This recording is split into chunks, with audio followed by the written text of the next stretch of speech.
नमस्कार, मैं हूं आपके साथ कोमल गुप्ता। आपका अपना 9 साल पुराना सबसे भरोसेमंद number 1 news channel voice TV UP और हमारा नया चैनल वी भारत में आपका बहुत स्वागत है। खबरें सबसे पहले और सबसे तेज देखने के लिए वी भारत चैनल को सब्सक्राइब कीजिए। चलिए खबरों की तरफ चलते हैं। यह खबर है फिरोजाबाद से।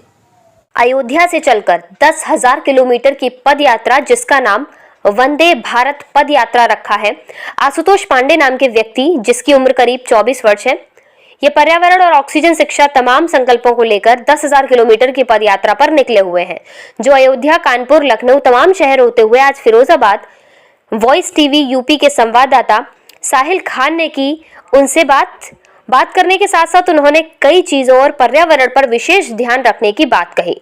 युवाओं में जोश भरने का काम कर रहे आशुतोष पांडे।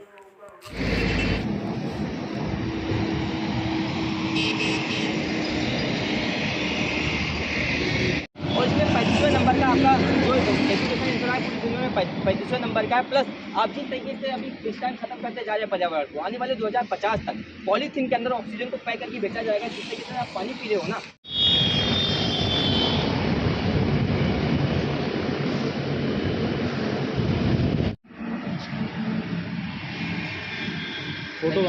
देखिए, इस समय मौजूद है हम हुसैनी पर। बता दें आपको कि 5 दिसंबर से एक वंदे भारत पदयात्रा के लिए एक युवा निकले हैं। इनसे पूछते हैं क्या नाम है इनका और किस तरह की यात्रा है और क्या कुछ कहना चाहते हैं। जी भैया, आपका वॉइस टीवी में स्वागत है। Thank you so much sir. मेरा नाम आशुतोष पांडे है। ये किस तरह की यात्रा है और क्या विकल्प आप लेकर चले हैं? बेसिकली ये वंदे भारत पदयात्रा है और इसका सिर्फ एक ही उद्देश्य है कि पर्यावरण को बचाया जाए। ये 10,000 किलोमीटर की मेरी यात्रा है। इसको मैंने अयोध्या से 4 दिसंबर सुबह 10 बजे शुरू करी है। ये यहाँ से निकलेगी मथुरा से हरिद्वार होते हुए हिमाचल प्रदेश होते हुए कश्मीर से कन्याकुमारी, फिर कर्नाटका, तेलंगाना, गोवा, महाराष्ट्र होते हुए फिर मध्य प्रदेश आएंगे और राजस्थान होकर उत्तर प्रदेश 2024 में आएंगे। इसका मुख्य उद्देश्य है कि जिस तरीके से भारत के विकास के लिए पेड़ काटे जा रहे हैं, वैसे जीवन को भी देने के लिए भारत सरकार इस पर सोचे और पर्यावरण को लेके यूथ को इंस्पायर करे और कॉलेजों के अंदर कैंपेनिंग की जाए और लोगों को अवेयर किया जाए कि अगर हमें जिंदा रहना है तो सबसे पहले हमें प्रकृति को बचाना पड़ेगा, तभी आप विकास कार्य कर पाएंगे। क्योंकि अगर आपको 5 मिनट जिंदा रहना है सर, तो सबसे पहले ऑक्सीजन की जरूरत पड़ेगी, उसके बाद अगर आपको जिंदा रहना है तो पानी की जरूरत पड़ेगी और उसके बावजूद आपको जिंदा रहना है तो आपको हेल्दी खाने की जरूरत पड़ेगी, जिसमें कहीं ना कहीं हम सफ़र कर रहे हैं। अगर आप बात करें यहाँ से जो भी आप ट्रैवल करते हैं, तो जो धूल मिट्टियाँ कंकड़ में ट्रैवल कर रही है, एयर में जो ट्रैवल कर रही है, वो कहीं ना कहीं सांस के थ्रू हमारी बॉडी के अंदर जाती है, हमें इन्फेक्ट करती हैं, उससे लाइफ डिस्ट्रॉय हो रही है।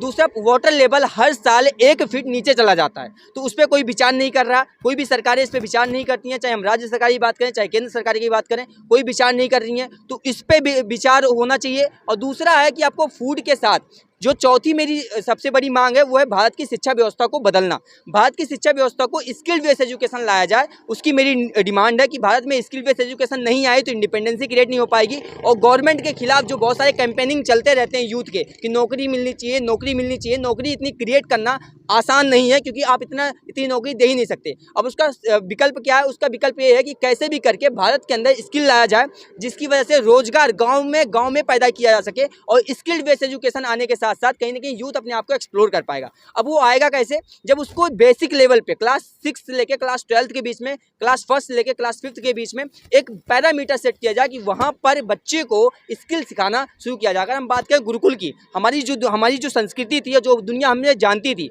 वो हमेशा स्किल बेस्ड एजुकेशन के बिहाफ पे जानती थी, ना कि सिर्फ एडुकेट करने के बिहाफ पे जानती थी। तो दुनिया हमसे सीखती थी, प्रायोरिटीज़ बदलती गई। गुरुकुल में धनुष, बाण, ये सारी चीज़ें सिखाए जाते थे। लेकिन आज जब टेक्नोलॉजी का ज़माना है, तो हम टेक्नोलॉजी को भी कहीं ना कहीं चाहते हैं कि उसको लाया जाए, यूथ को मजबूती दी जाए। आज हम फेसबुक को, इंस्टाग्राम को, यूट्यूब को यूज़ करते हैं, लेकिन हमारा कोई भी प्लेटफॉर्म नहीं है जो हमने सेल्फ क्रिएट किया हो। तो हमारे यूथ में क्या इतनी पोटेंशियल नहीं है? क्या हम अपने यूथ को वो शिक्षा क्यों नहीं दे पा रहे हैं कि वो खुद में ऐसा कुछ क्रिएट करें जिसको पूरी दुनिया यूज़ करते हैं? आप युवा यूथ हैं, 24 साल की उम्र है आपकी। कैसे माइंड में आपकी ये बात आई है और कितना आपने इसके लिए मेहनत की है? सर, ऐसा रहा कि पिछले 7 साल से मैं शिक्षा के क्षेत्र में काम कर रहा हूँ। दूसरा ये रहा बहुत बड़ा मेरे जीवन में एक अनुभव रहा कि बहुत कम एज में मैं घर से बाहर निकल गया।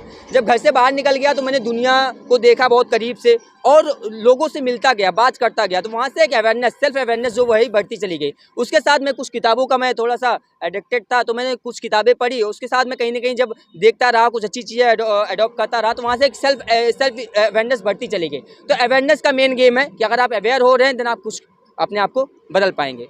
काफी लंबा सफर है आपका, क्या तैयारियां रही हैं आपकी और क्या कुछ लेकर चल रहे हैं? तैयारियां थोड़ी सी ऐसा रहा कि जब आपको कोई काम आप बड़ा संकल्प लेते हैं तो समाज कहीं ना कहीं उसका विरोध करता है, परिवार में कहीं ना कहीं थोड़ा सा दुर्भाव पैदा होता है। तो ऐसा मेरा कुछ रहा है, लेकिन जब लोगों को पता चलेगा कि नहीं मैं देश के लिए कुछ करना चाहता हूँ, समाज के लिए कुछ करना चाहता हूँ, संस्कृति के लिए कुछ करना चाहता हूँ, तो अब लोग चल के सामने से आके मेरा सपोर्ट कर रहे हैं। और आप जैसे लोग, बहुत सारे लोग हैं जो मेरी कहीं ना कहीं ताकत बन रहे हैं, क्योंकि देश का चौथा स्तंभ मीडिया माना जाता है। तो देश के चौथे स्तंभ से मैं गुजारिश करता हूँ कि आप सब मेरे साथ में आइए और इस देश की आवाज़ बनिए, क्योंकि अगर देश की आवाज़ नहीं बनेंगे तो हम खत्म हो जाएंगे। और अगर हम खत्म हो गए तो फिर ये जो चीज़ आज आप देख रहे हैं, जो चीज़ आपके पास में है, ये सब आपके पास कुछ नहीं होगा। तो इसको लेके कहीं ना कहीं मैं काम कर रहा हूँ। 2022 में आपने सफर तय किया है अपना, 2024 में लौटेंगे, वहाँ से लौट के आने के बाद क्या मोटिव रहेगा आपका, क्या कुछ संदेश देना चाहेंगे? शिक्षा को लेके ही मैं काम करूँगा थोड़ा सा, और मैं चाहूँगा कि भारत के जो हमारे सम्मानित शिक्षक हैं उनको एक सम्मान दिया जाए। उसके लेके मैं एक संकल्प लूँगा कि भारत के शिक्षकों को एक सम्मान दिया जाए, क्योंकि भारत के शिक्षक के पास कोई वजह नहीं है सैलरी के अलावा कि वो क्यों काम करें। जबकि शिक्षक जो होता है वो सम्मान ज़्यादा चाहता है, पैसा अगर उसको कम मिले तो भी चल जाता है, लेकिन शिक्षक जो होगा उसको सम्मान चाहिए होता है। तो मैं चाहूँगा भारत सरकार और राज्य सरकारें कुछ ऐसी व्यवस्था बनाएं कि हमारे टीचरों को सम्मान दिया जा सके, जिससे उनका मोटिवेशन हर महीने बना रहे और उसको लेके बच्चों को लेके काम करते रहें। क्योंकि टीचर जो होता है ना, जो शिक्षक होता है, वो टेररिज्म भी पैदा कर सकता है और गौतम बुद्ध जैसे बहुत सारे महान व्यक्तित्व को भी पैदा कर सकता है। देखिए, ये युवा यूथ जो हमारे साथ थे, आशुतोष काफ़ी लंबा सफ़र तय कर रहे हैं और एक इन्होंने बीड़ा उठाया है। युवा होने के बाद एक देश के हित में कुछ कार्य करना चाहते हैं, जो लोगों को, एक युवाओं को, युवा यूथ को एक मैसेज देना चाहते हैं। कैमरा पर्सन सूरज के साथ साहिल खान।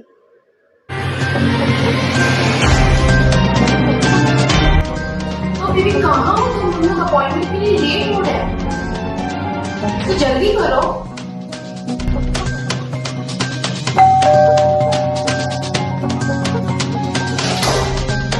सॉरी यार, लेट हो गया। क्योंकि 5 बजे की अपॉइंटमेंट थी और हम लोग फिर से लेट हो गए। अब हमें कहीं जाने की जरूरत नहीं है।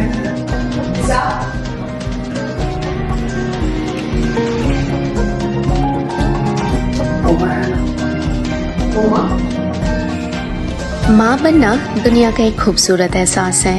इसका ख्याल रखने के लिए 9 महीने आपको कंप्लीट केयर देने के लिए आ गया है उम्मा प्रेगनेंसी केयर। उम्मा आपका और आपके बच्चे का पूरा ख्याल रखेगा। आप घर बैठे भी हमें संपर्क कर सकते हैं। 24/7 आपकी सुविधा, हमारी संतुष्टि।